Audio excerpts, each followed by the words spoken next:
Hello very good morning બધાને જ. તો ફરી એકવાર મારા વ્લોગમાં સ્વાગત છે. તો હું મસ્ત વિચારી કે બાલ્કનીનો વ્યૂ લઉં ઊભા પણ જે મને ઠંડી લાગી રહી હતી ને, હું 5 મિનિટ પણ ત્યાં ઊભી નહીં રહી, નીકળી ગઈ ત્યાંથી. અને પછી એનાથી બી મોટો ટાસ્ક વધારે આવ્યો મારી લાઈફમાં કે મારી બેને એવું કીધું કે જઈને નાસ્તો લઈએ. પણ હવે ઠંડીમાં ગાડી પર નાસ્તો લેવા જાઉં, ઉફ. પછી મેં ફટાફટ ગરમ ગરમ સમોસા લઈને લેવા ગઈ હતી. તો સમોસા તળતા જ હતા, એટલા મસ્ત સમોસા હતા ગાઈસ. અમે લઈને આવી મેં. પછી મારો એક નજર પડી કે ત્યાં મારી ફેવરેટ મીઠાઈઓ હતી જે મારે ખાવી છે, પણ નહીં લીધી મેં. પછી એક્ટિવા પર નીકળી તો એટલી ઠંડી લાગતી હતી ગાઈસ, શું કહું તમને. પછી ઘરે આવીને મેં ફટાફટ ખાધા ગરમ ગરમ સમોસા, એ બી ઠંડીમાં. પછી લાગ્યું થોડું કામ કરવા. તો કામ કરતાં કરતાં મેં સાંભળ્યું આ સોંગ કોને ગમે છે મને કહેજો કમેન્ટમાં. બિકોઝ મને તો એટલું ગમે છે ને, બહુ જ ગમે છે. હા, મને ગુજરાતી સોંગ્સ ઓછા ગમતા હતા પહેલાં, બટ નાવડેઝ હું ગુજરાતી સોંગ સાંભળું છું તો મને બહુ જ વધારે ગમવા લાગ્યા છે. બિકોઝ એના છે ને એક ઇમોશન હોય છે સોંગ્સને, તો મને બહુ જ ગમે છે હવે સોંગ્સ. પછી અમે લાડુ બનાવી દીધા.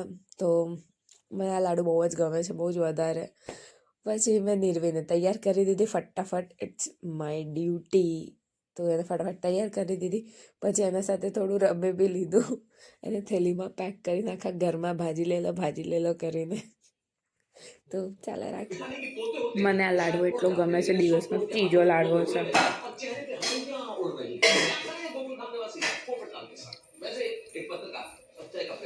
તમે બનાવીને ટ્રાય કરો, બહુ ટેસ્ટી છે. ખવાય તો ખાલી સવારમાં, પણ હજુ પેક નહીં કરે એટલે હું ત્રીજો ખાઈ લઈશ. અને પછી સાંજે મેં લાડ્ડુને ફટાફટ ડબ્બાઓમાં પેક કરી દીધા અને એના સાથે ચા બનાવવા લાગી. કેમ કે ભાઈ અમે ગુજરાતી, અમને ચા વિના ન ચાલે. મને તો ચાલે છે પણ મારા ઘરવાળાને નહીં ચાલતું. ઓકે. પછી અમારે સાંજે બનાવવાની હતી ઇડલી મેંદુવડા ઢોકળા. તો પછી એની ટમેટો ચટણી મને બહુ જ ગમે છે, બહુ જ વધારે. બિકોઝ એ જ એક સ્પાઇસી બનાવું છું. તો પછી ફટાફટ એને અમે ટમેટો ચટણી બનાવી દીધી, જોઈ શકો તમે. પહેલાં ફ્રાય કરી દીધા, પછી કુલ થવા દીધા, પછી પીસી દીધા. It's too easy. પછી મેં બનાવવા લાગી ગ્રીન ચટણી. તો ગ્રીન ચટણી માટે જે આપણે ટોપરું હોય એને કાપ્યા કરતાં વધારે તો હું ખાઈ ગઈ.